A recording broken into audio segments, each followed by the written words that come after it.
स्मितज्योत्स्नाजालं तव वदनचन्द्रस्य पिबतां चकोराणामासीदतिरसितया चञ्चुचडिमा अधस्ते सीतां सोऽमृतलहरी आम्लरुचयः पिबन्ति स्वच्छन्दं निसि निसिभृशं కాంచికధియా.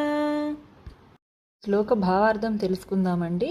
ఇందులో శంకరులు అమ్మవారి చిరునవ్వు యొక్క అందాన్ని ఎంతో మనోహరంగా వర్ణించారు. అమ్మ చిరునవ్వు ఎంత అందంగా ఉందంటే ఆ చిరునవ్వు అనే వెన్నెలని తాగి తాగి ఆ చకోర పక్షుల నాలుక మొద్దుబారిపోయిందట.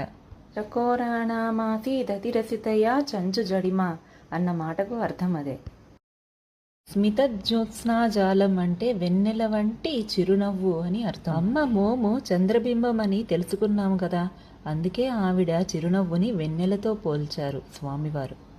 చకోర పక్షుల సహజగుణం ఏంటంటే అవి వెన్నెలను మాత్రమే గ్రహిస్తాయి. ఇక్కడ అమ్మ చిరునవ్వుని తాగి తాగి వాటి నాలుక మొద్దుపారిపోయింది కదా, అందుకే ఆ రుచిని పోగొట్టుకోవడానికి పులిసిన బియ్యపు నీళ్లు రుచిగల చంద్రుని వెన్నెలను తాగుతున్నాయట. అంటే ఇక్కడ చంద్రుడి వెన్నెల అమ్మ చిరునవ్వు ముందర దిగదుడుపు అని తెలియజేస్తున్నారు. పిబంతి స్వచ్ఛందం నిసి నిసి భృశం కాంచి కదియా అనేదానికి అర్థం అదే. తీయటి అమ్మ చిరునవ్వును తాగి వాటి నాలిక మొద్దుబారిపోవటం చేత ఆమ్లరుచయ అంటే పులిసిన, కాంచి కదియా అంటే అన్నం గంజిని అవి సేవిస్తున్నాయట.